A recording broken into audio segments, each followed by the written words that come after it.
on what you're looking for and like where it is But- location. Right, and listen, so I threw numbers out, but I think this analysis could be done in very similar type markets, right? And so, if you're saying Brickell, okay, well, you could say Brickell, but take the Shenandoah neighborhood, or the roads, or you know, Little Havana or something. Pull a neighborhood nearby that is single-family home where you could buy as opposed to rent, you know, in a similar area, and compare the costs there. And I can tell you, in the long run, I'm convinced, I could be wrong, intuitively, people are going to find the most affordable or cost-effective or financially feasible solution.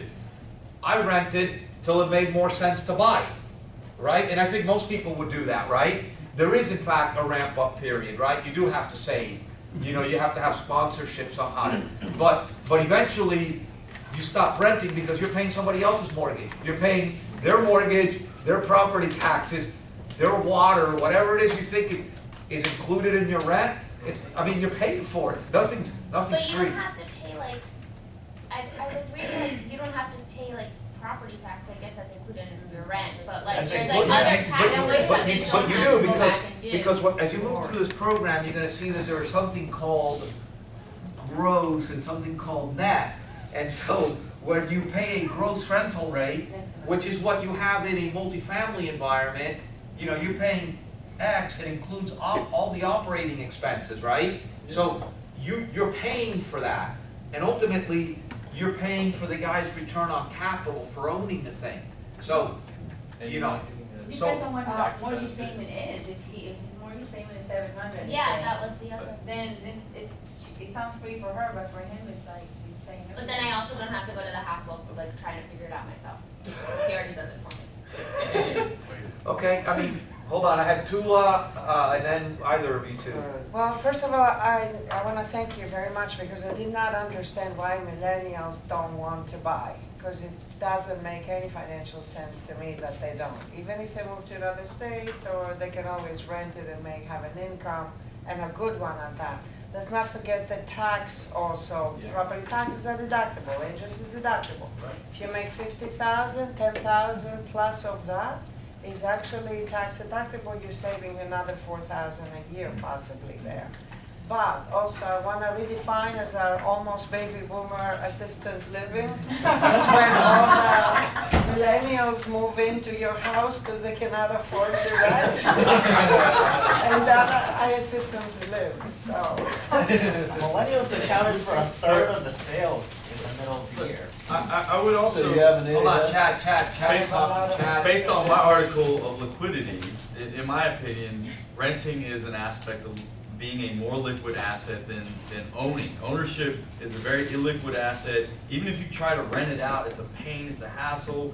And so there may be a shift of people to want to be just liquid and be able to move and invest in stocks versus in investing. My first Yeah, investment but was investing in stocks is a lot more, trying to make a living with investing your money is a lot more complicated But it's, than paying but the it's property extremely, tax it's once a extremely year. liquid though. I don't have anything tying me to one location, and I'm just saying that there's liquidity, and there's a price premium, And there's a and segment. there's always a price premium for liquidity, and that's what I think that the rent is higher than the Well, ownership. and these are all reasons why, ultimately, one of the reasons I exclude residential discussions from my classes is because residential real estate is not real estate. There are real estate features involved with a residence, but a residence is one of the components of Maslow's hierarchy of needs. Shelter. It has nothing to do with cash flow, right? Or the net present value of an asset. They're emotional, and that's why they're consumer durable goods, okay? Because they have nothing to do with financial product. Alex, you had a... Opportunity cost. At the end of the day, that's why I see it. You know, if you own a house, it comes down to, you know, you can duck all you want to, but at the end of the day, you're still responsible for this massive structure, and that's a huge liability to you as well as a millennial. Opportunity cost, and using Rebecca's stance, but to her, everything's taken care of. She's willing to pay the premium to have that done for her, to have more time in her day. If you understand what I'm trying to say. Yep. Okay, so there's a couple of things that I will finish on. One second, Stephen. But I do want to say a couple of things. The first one is depending on different time periods that you look at, it has historically been proven that it is cheaper to rent than it is to own. If in fact, you have the time and the knowledge and the ability to redeploy the capital that you would put into your home into other assets that would yield a higher return. What did we say long-term home ownership returns in this country are what, like 6.7% or something like that? That's what I showed two sessions ago. So if in fact you have the time to get higher returns than that, deploying that capital into an alternative investment, what did we say stocks were running? 10 to 12% or 8 to 12% or something during similar periods. So if in fact you have the ability, the aptitude to redeploy that capital, it's no different than the owner-occupied building before, right? What do I get a higher return on my equity for? Okay, that's number one. Number two that I want to say is, and I do thank Rebecca from this perspective.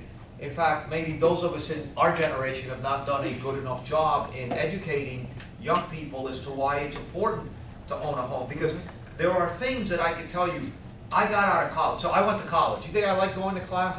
But I knew, there was never a question in my mind that I had to go to college. My dad never said to me, you have to go. My mom never said you had to go. Nobody ever said you have to get an A or a B. I knew what would hit me upside my head if I didn't get it. And take a gap year, a year studying abroad. Who are you kidding? It's like, I went on a trip. I went on a trip cross country when I graduated from college. I got to LA and I ran out of money. So I was staying at a cousin's house. I called my parents. I said, look, I'm out of money. What do you think my mother told me? Sorry. Come back home. It sucks to suck. Figure it out. So I called my brother, and he loaned me $1,000, which cost me $2,000 over a year. Okay? No, and then I got home. Well, actually, I was in Minneapolis, and I called home, and my dad said, listen, by the way, I think it's time you and your brother move out of the house. My brother's a year older. He had been living at home for a year after college, and he said, I can't deal with this dysfunction here. So you what? So I never moved back home. So it was like, I had to get a place, and you know what? Furniture? No hand-me-down. Go figure it out. You want a TV? Go buy it. I didn't have lunch money the first week at work. That cost me double with my brother. He would give me $5 every day for lunch. But there were certain realities that were totally different not that long ago. And home ownership was one of those. I can tell you that from day one that I worked, the thing I worked for wasn't the car I had, it wasn't the clothes I wore, it wasn't the club I went to. It was to save money. It was to save money to buy my first house. And I didn't stop. So I started working in 1982. By 1985, early 86, I had enough money for a down payment. But I was like, and I had student loans too, okay? And I had bills to pay, and I had rent. But the focus was, that was the American dream, because that's what the maximum wealth creation that we as individuals have. And I can tell you, to this day, I had some luck, like, work or whatever. I was blessed where I worked. But from a financial wealth creation, there's nothing like the returns I've had on the homes that I've owned. Nothing. So that's why, as young people, I'm sorry, I appreciate what you said, but it's absurd.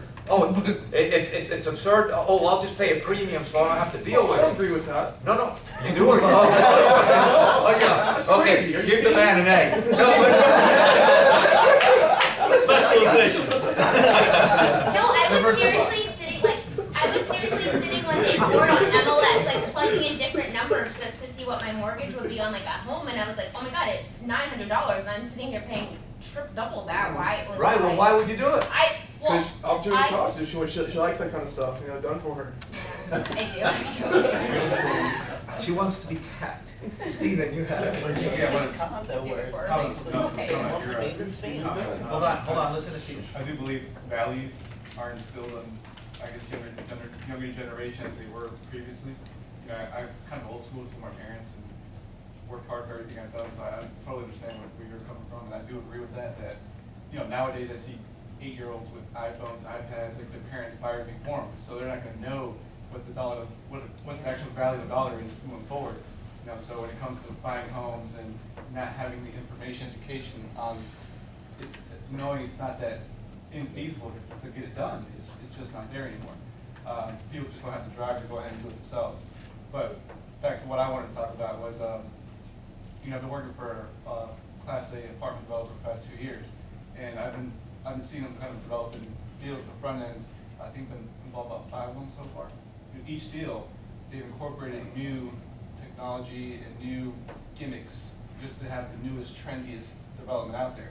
And I feel, in my opinion, that new developments will always have demand, just because millennials, including myself, you know, we're attracted to technology. Anything flashy with buttons, we're going to apply to it. So I feel like the demand for new development will always be there. So it could create an issue possibly for existing apartment space. So while new development may not have a problem, existing development will one day be, you know, have high vacancy rates, and it's going to be a huge issue for real estate, in my opinion. Wait, one more thing. Yes, Let's that's include my nice little thing. Okay. I did read, I will agree with you though, I did read, there was an article, I didn't include it because it was totally, I didn't want to even touch that subject, that in 2 to 5-ish years, all people, millennials, our younger generation, do say that within like 5-10 years, they do want to buy a house. I did find an article that said that. So this isn't going to be forever, this is just now. Which is why they need to raise interest, right, so that people Well, can the problem realize is if you don't interest buy, income. when you So have they the can window, make the right, down what payment. happens where rates are, Irene, you had a, Yeah, the other thing that you have to consider, and I have a millennium kid. I was having this conversation with my son, and he said, "Mom, I don't want to get married probably until I'm 35." So, and women are not like you anymore. You get they're married. not when going you to were- demand that you, You get married when you were 23. When you were 24, you already graduated with a kid, with a house, and everything. It's just another mentality. It's like in the middle of the At 24, no one wants a kid, no one wants a house. And we want the flexibility to be able to get a job somewhere else. I will buy something as an investment, and I will see it as an investment, but not as my primary house. Because I don't want a house. I want to be able to be flexible. And I don't want to get married. So as the moment that I have a house where I live in and it's not my investment, trust me, a girl will want me to get married. So, no way. I'm not gonna, And he had a point. Can I say something? And he pointed out something which my situation might differ, but I can leverage against my home with the equity in my home. So you say it's illiquid, but I can just simply go if I need the well, money. so let's apply, let's go back, because these are all the reasons why I don't want to talk about residential real estate, but the concepts that we talked about in leverage the other day, right? Right. So, one of the reasons to leverage was I can go buy 5 more homes. to go, exactly, to diversify your risk, to multiply your return, take that equity, borrow against it, and use positive financial leverage to generate higher returns in something else. Absolutely. Now, leverage brings risk, so, Well, I have to be willing to lose the home. But well, But they're not non-recourse, so it's not like you just get a put option of the house. yeah, well, no, that's, you'll get what you're- you have in equity And then you're gonna get your credit tank Okay. Too long. I got it. for the house. I bought my house for 310 15 years ago. It raised up in value like humongously, tremendously. So I got my equity, which and added another 500,000. I took that in liquid cash leverage, and I opened another restaurant worth 2.5 million. Wow.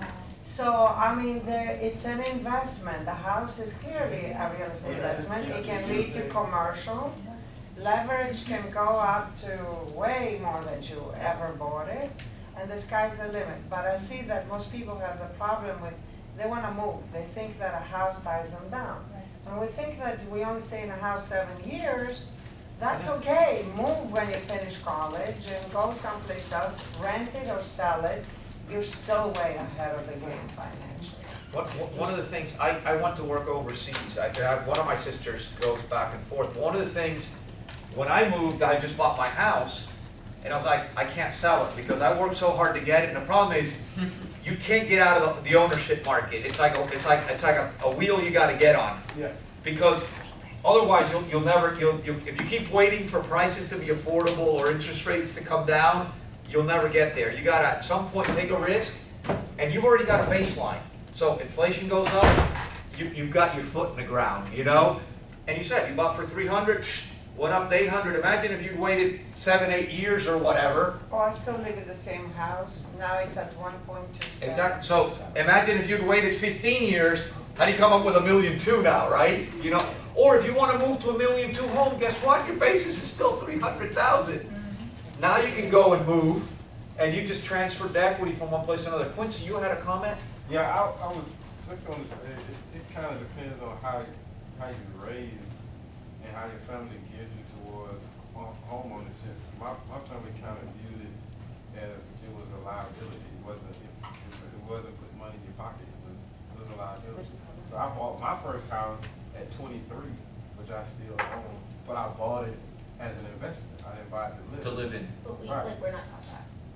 I'm not, sorry. I mean, I was never taught as that. a I young- literally No, thought. but it's interesting. I'm sure Like, that Before I went to real estate as a young 23-year-old guy, I had a house that was bringing in $700 a month that I went and bought a car with.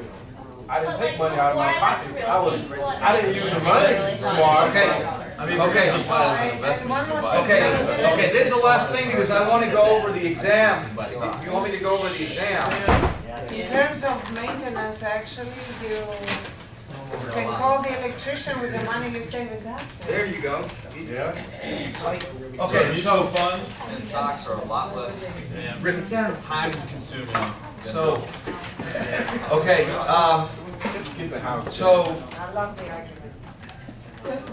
so, you know, so conceptually, some of the things we've talked about, and some of these questions ultimately go back to presentations that we've had, okay? So, you can take notes, but what I would do is listen, you know? I mean, you can take notes, but I would listen also, more important than that, right? So, you know, one of the questions, why real estate, right? And we've talked about real estate, why include real estate in a portfolio, right? And we talked about real estate having a risk-return profile that was very positive vis-a-vis other investments. Higher returns, lower volatility. So if you have higher returns and lower volatility, just by the mere fact of adding that, forget the whole mathematical modern portfolio theory and correlation, just the fact that you're adding higher return, lower risk assets to a collection of assets is going to give you a higher return. It's going to use juice your return. So real estate is an interesting, you know, asset to include. We talked about inflation, and we talked about how real estate can take on certain fixed income features, so that as rents came up in the multifamily space, leases come up every year, you can mark to market. So inflation is going to allow you to remark that income stream. And so from that perspective, people like to think of real estate as a good hedge against inflation. It may not have a short-term effect on REITs because of the way that investors estimate future cash flows or discount rates, but definitely over longer term and definitely in private realms, we see that real estate has been a good hedge against inflation. We talked about, you know, when was a good time to buy, when was a good time to sell, and ultimately sell. When do we sell assets, and why would we sell assets, right? When assets no longer fill the need or the objective that they were originally acquired for when they were in a portfolio, right? So we may have added a real estate asset because we knew that we could reposition it and reach a certain NOI. Well, maybe we've reached that objective, right? Now we can sort of maximize that value and convert it to another opportunity to do that, right? But we also had alternatives to selling, releveraging, right? Mm-hmm. So we can hold on to it. There may be tax reasons to sell. There may be fund or portfolio level reasons to sell. Geographic concentration, asset class concentration, terminations or liquidations, redemptions in funds. So there's a lot of reasons why one might sell, okay? And obviously you know, the amount of time that we hold an asset is gonna impact our overall return. So, you know, typically we talked about the fact that shorter hold periods tend to just naturally give us higher IRRs because time is the big drag that we have whenever we're doing, you know, an IRR analysis, right? Probably the longer you hold an asset, the greater the multiplier effect that you're going to have, but the shorter the period, probably the higher the IRR, okay? Just given all other factors being equal. We talked about modern portfolio theory, and we talked about modern portfolio theory. We talked about the benefit that relating or creating a collection of assets that had lower correlation with one another might ultimately give us given a fixed level of return, a lower risk profile, or given a higher or a fixed risk profile, be able to maximize the return. So this all comes back from Markowitz's doctoral dissertation. There were a series of other issues. In fact, now we talked about naive diversification, where we may be ultimately able to address or obtain the same benefits of reducing risk or maximizing return, but not necessarily using mathematical techniques to do so. You know, just sort of intuitively or just by sort of naturally buying or collecting a group of assets. We talked about diversification in a variety of different modes. We talked about it asset class as it relates to real estate. We talked about it geographically, right? So there's a lot of different sort of ways that we could look at that. If there's anything that this class would teach you, would be why leverage is an important component or an important concept in the real estate realm, okay? And ultimately, if for no other reason that a lower cost of debt, right? A lower cost of debt is going to magnify a return. So we've got positive financial leverage. If we can borrow at less than what the asset return is, we are going to sort of automatically increase the return, right? There were a series of other issues that we talked about, right? The diversification, you know, ability, right? You know, so they're taking a fixed pool of money and distributing it over to, you know, a series of different assets. So debt instruments have a variety of different features, right?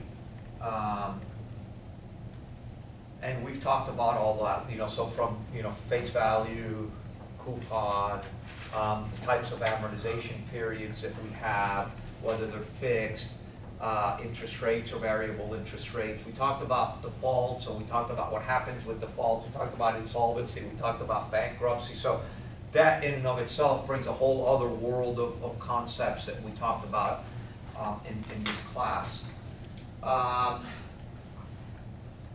We focused, in some of the conversations that we had, we focused on some of different asset classes. And so when we talk, for example, about office has different sort of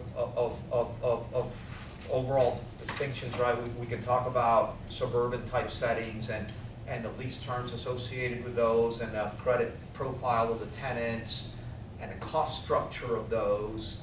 And we can talk about and the vacancy factors and the rents associated with those. And you know, and when we talk about, you know, central business districts, again, totally different construction costs, totally different credit profile of the tenants, typically different lease terms, right, resulting different cap rates, right?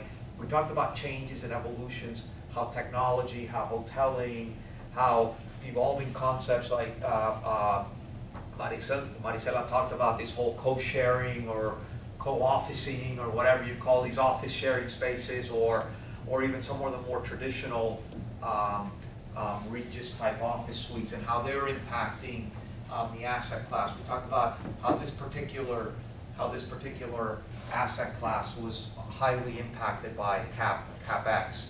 And so from a return profile, you likely were going to have your payday more towards the end, than current income, because a lot of the current income typically needs to be reinvested in TI, leasing commissions, and other incentives that are provided.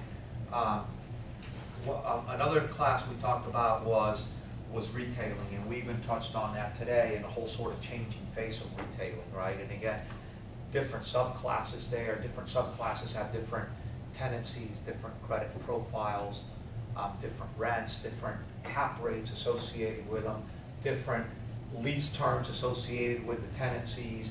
Some have these sort of codependent environments where an anchor will drag inline. You know, the anchor will get benefits out of that, right? Because they're driving traffic, lower cost, longer term.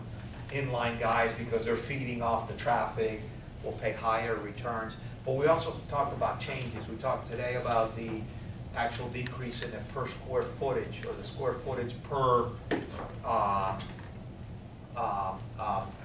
capita in the country, and just the sort of changes in the way people are purchasing.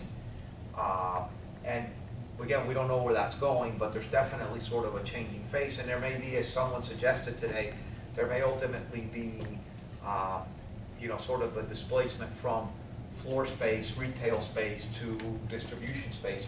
Maybe not. Maybe we see supply chain improvements where you don't really need to stock as much because things get produced, you know, quicker. And so, because that's not going to end there. The easy solution is, well, just take it out of the store and put it in a warehouse, put it in the Amazon. So Amazon doesn't want to hold stock either, you know. So they're going to push it upstream. So, you know, we're going to see efficiencies in the whole, you know, sort of so there are other sort of forces. So has Walmart changed the face of retailing? You know, does the hypermart, right, control retailing going forward? And what's the future of retailing in strip centers, for example, or grocery anchored, if you got the big box guy that not only can you get your groceries, but you get all your other things, you know, you do your banking and your pharmacy and all that in one place, you know. The other one is Amazon also changed the face, and what's the impact of a behemoth that's selling over $100 billion a year, that's totally been taken out of, you know, stores of foot traffic, right? So again, and a company with no physical presence as of now, anyway. Okay. We talked about multifamily, and we talked a little bit about that now. Again, different subclasses, but you know, with different subclasses, you probably have different cost profiles, but same sort of features, right? Mark to market every year, right? So probably the priciest of the different asset classes in real estate, because if there's a hedge, if there's an inflation hedge, it's probably this asset class, right? But now we've talked about supply and demand, and the trade-off between owning and renting, and where the pendulum is going, and so, you know, there's a lot of different forces that affect multifamily as well. We talked today a lot about mortgages. We talked about the differences between residential and commercial mortgages. Mortgages being an offshoot of other debt instruments, right? So similar features, face amounts, coupons, amortization, you know, same sort of risks related to credit, you know, repayment, pricing risk, etc. But we also sort of introduced, specific to mortgages, new sort of characters. So we talked about mortgage bankers and people that would originate loans to hold, or people that would originate loans to sell, and how we've seen an evolution in that whole paradigm, right? From, you know, traditional intermediaries that had the captive markets and would not only control their deposits, but would also provide the mortgages for them, to now a whole total different environment where different intermediaries may be originating loans, but they're totally being sold to a different class of investor. We talked about REMICs, conduits that facilitate. So conduits, in a way, similar to originators or mortgage bankers, but, you know, in a securitized realm. And we talked about securitization, and we talked about pass-through securities, and we talked about the macroeconomic benefits of securitization. You know, increased liquidity, you know, increased financial products, greater selection, probably a lower cost to consumers. We also talked about the opaqueness of it, though, that how you know, with all the intermediation, how one lost the connection between the investor and the asset, and you know, the underlying values and risks associated with that. We talked about Freddie and Fannie and Ginnie Mae. We talked about the differences between two do the same thing, right? And Ginnie really just focuses on dealing with securitizations in the VA and FHA space. We briefly talked about the White House paper on the future of GSEs. We talked about, we don't know where it's going, but Kathleen, who works at Fannie, sees a definite reduction in activities, and she sees it probably more bleak as if the government sponsorship is leaving, and the financial support is leaving, and there's obstacles and headwinds. I think that's where people broadly would like for it to go. You know, as your professor, I would say just the lack of action in 4 years. And the scale and the scope involved, I don't know if we wish to politically achieve the 68% or 65% home ownership levels, how we can sustain that in a totally private environment. But again, you can argue on those things. We talked about securitization. We talked about, you know, sort of first steps, right, and CMOs, and then CDOs, you know, sort of, you know, or CDO squareds or cubes, where you could not only securitize, but you could securitize securitizations, and so you got multiple tranches down the way. Yes, Noah. Did you differentiate the synthetic or no? I did not, and I don't know if I'm going to ask you. You may want to bring that up. At the end of the day, I'm interested in you learning. When I read about it, I did not get what it was. I think that's listen. At a certain point, you know, somebody asked me that. What do you look at in the journal? I try to read what is relevant to me. Well, I just wanted to know if I need to touch on that. Well, you may want to. So, you know, at the end of the day, it's your prerogative where you take this. I'm sorry? My papers take me wherever they go. Okay, so if you find a question that you have to address about it, then you may want to do that, right? Today in particular, so we've talked on a couple of different classes about the prepayment risk that a lender faces, right? So, you know, how do I reinvest if I've got matching funds, right? If I've got liabilities that I've matched this loan to and somebody prepays me, the prepayment is likely been triggered by a reduction of interest rates, so they're replacing the debt that they, you know, that my creditor has with lower cost debt. But then what do I do with the fund? So we talked about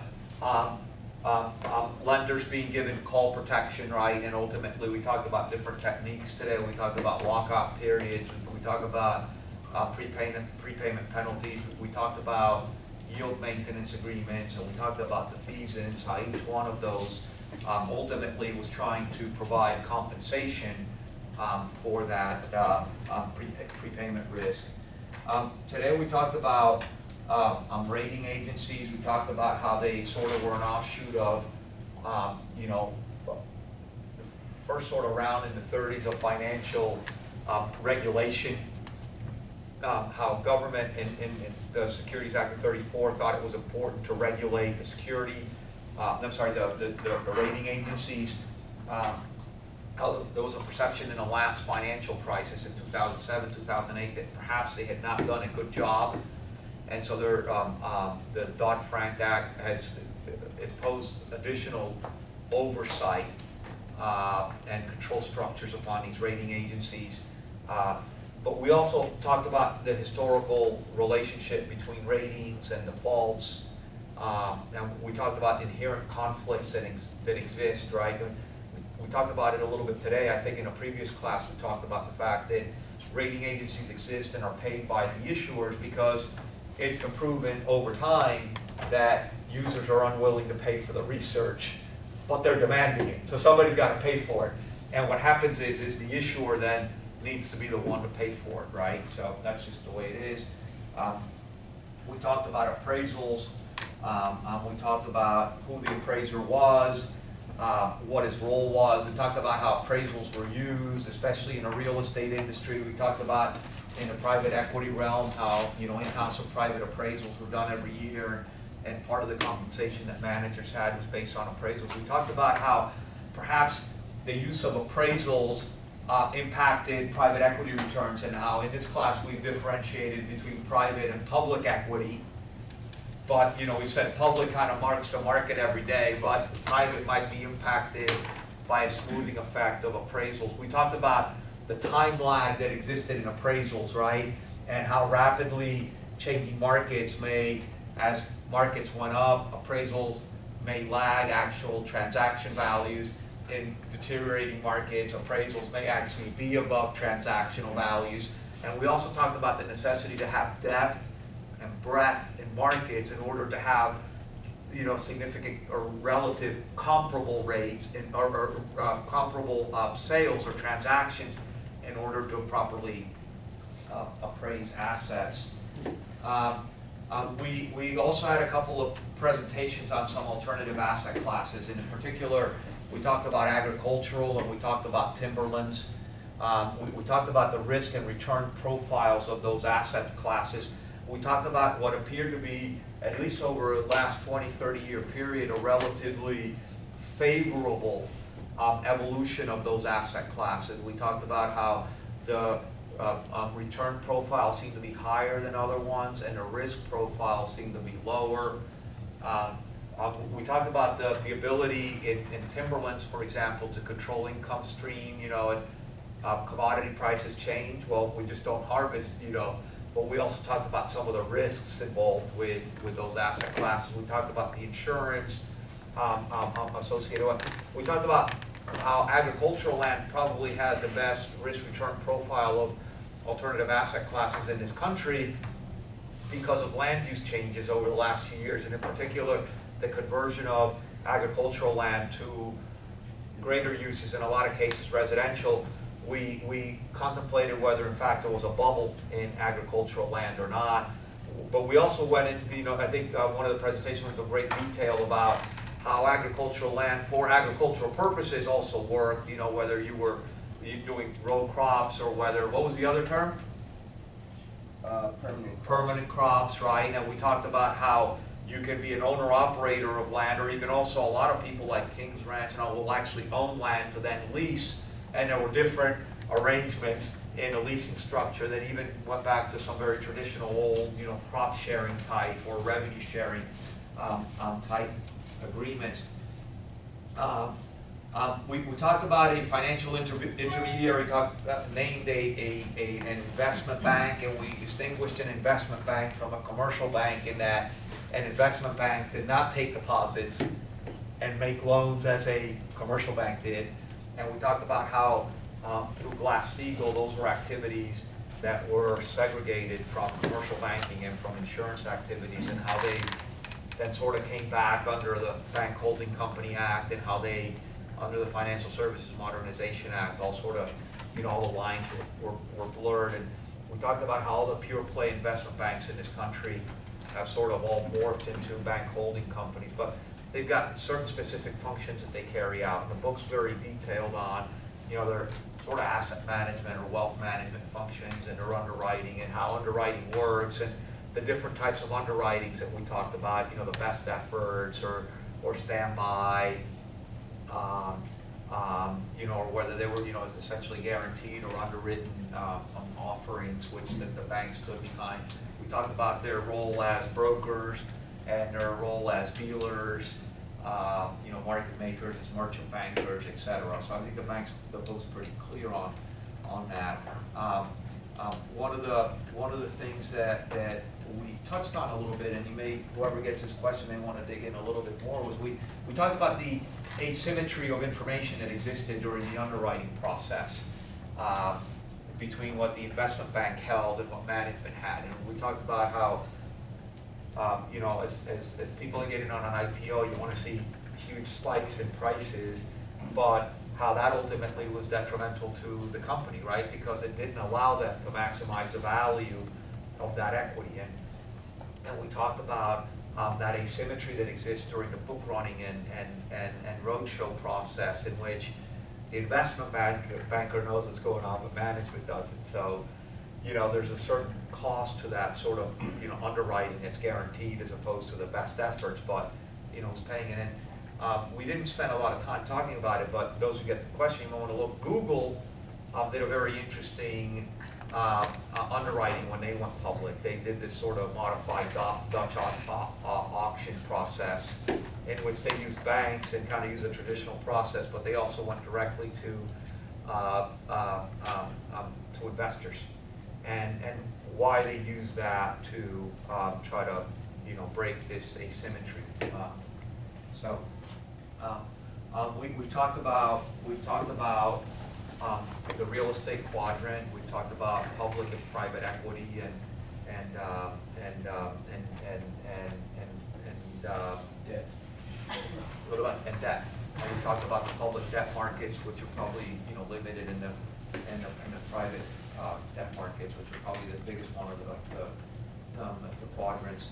We talked about who some of the bigger players are there and how we can participate, or how they participate in the real estate arena. We've talked and several times about the psychology of investing, heuristics. You know, we've talked about how a lot of times we take mental shortcuts or mental notes, or like Noah this morning told us about the killing he made on whatever, but not where he got clobbered on another one. You know, because, you know, and we talked about in one class earlier on, we talked about how we were going to turn our phones off and stop texting in the back of the classroom, even though we continue to do it. And we also talked about, notice how I got that one all in, right? Yeah, I got it without even, no, I wasn't talking about, first his name is Doctor, his first name is Doctor, and his second name is Forgy. And he is not on his phone, somebody else was, again. But anyway, so we talked about, see how I lost my thought, Rebecca? That's the problem, both are We talked about how we, for example, think, you know, some of the underlying, you know, underpinnings of investing is that we think we're all sort of risk averse, but when in reality we're loss averse. And we went through an example of, you know, equal probabilities, right, of winning or losing, how most of us would probably opt to not take that chance because we don't want to lose. So, you know, but, you know, we talked a little bit about that. We talked about arbitrage, we talked about riskless arbitrage and risk arbitrage. We gave some examples. We talked about, you know, in a sort of riskless environment where we might buy one security in one market and then sell it in another one because we're picking up on anomalies that exist, or differences that exist in pricing. You can do round trips with currency. I can invest in dollars, or I can buy yen and then invest in yen, get a higher return, and buy a forward contract and bring the money back and get a higher return. So there's a lot of different sort of riskless arbitrage opportunities. We talked about risk arbitrage opportunities. We talked, for example, how in an M&A transactions, you know, sort of common, you know, technique to do would be to, you know, buy the target, you know, and lever the heck out of it, right? If we believe that there is going to ultimately be a transaction that closes, or if we think there's going to be a competing bid that's going to trump it, and how we would bet against the acquirer, because they're going to go through a sluggish period of you know, trying to absorb. And just a couple of other ones we talked almost in every class about efficient capital markets and the different forms of, you know, the REEs. Efficient, not we talked about deficient in every class here, I must have been out to lunch during those. So when we talked about the efficient capital markets, no, the efficient capital markets, we talked about weak, semi-strong, and strong forms, and so we talked about how as you became, or the closer you become to a truly efficient market, so that truly efficient market, all information is widely and freely, known and distributed and already embedded in security prices, right? And in those environments, arbitrage opportunities really are not available because securities already embed all that information. And so, we can talk about that in a variety of different contexts. We can even ultimately relate that to real estate, right? So, our real estate, capital markets are the sales of assets, truly efficient, right? So, say is all the information on tenancy, on credit, on, increases on cost of capital and all that known, and is that fully reflected in pricing? Are there arbitrage opportunities, blah, blah, blah.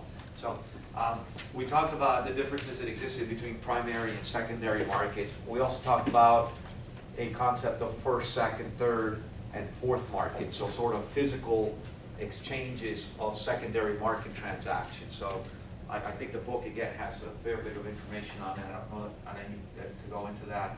And we talked today that, and in particular today, mortgages, we talked about some of the different features that exist, right? And whether they're fixed or variable rate, and some of the typical or logical providers of either fixed or variable rate and some of the conditions that may be associated or attached to those. So what I'm going to do is leave up here, but don't come running up yet, okay? But I'm going to leave up here the questions that you're assigned, and please don't take pictures, just jot down the questions you have. You've got till Tuesday at 2:59. You're welcome to send it sooner.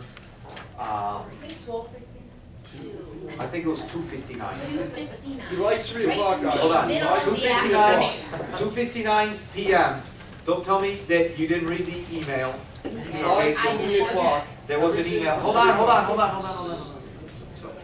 So that's basically, so, turn it in. If you're on the bubble, if you think you're on the bubble, you should know that you're on the bubble. If you missed any assignments, if you turn assignments in late, if you missed WSJ assessments, do this other one, because it's an opportunity to get 5 points, and 5 points can keep you in the game, or, can make you go bye-bye. So we want to see you all back, all right? Victor. So, based on everything you just said, the test questions is basically cumulative of like the entire class session, or is it just based on this? I sent 20 sample questions, right? Right. So. No, but you just mentioned a lot of things that people said previously, like from the beginning of the class. Well, so it is from the textbook material. It is only the last 2 sessions from the student presentations. It's cumulative. Okay. Okay. So, but you're not going to be tested again on things that were covered in the textbook during the midterm. Okay. We talked about evaluations. We talked about registering for the diligence or subsequent classes. Those of you who are traveling, yes. Right. Sorry, I might have came a little late, but did you say you wanted us to get a book for the due diligence? Oh, what? He came in late. He didn't get the facts. Right. I'm not going to repeat it. It's The first thing I said, I was a huge book. It's like now, there's, Fred, do you remember the book you pass it by. recommended to me on Amazon? I have it on my desk. Yeah, it's a little book. It's on my desk. I've got it in my office. Yeah, whatever. Listen, there's going to be a book. Don't worry. It's widely available on Amazon, and you don't really need it for the class. I'm gonna ask you to get it because it's cheap and it's a nice little sort of reference book. So, okay, but it has pictures. Another version of that question, when do we get the syllabus for next class? In this class? Yeah. Hold on, guys, can you sit down, please? It's disconcerting to have people standing up, especially when we have 10 minutes to go and we still have a quiz.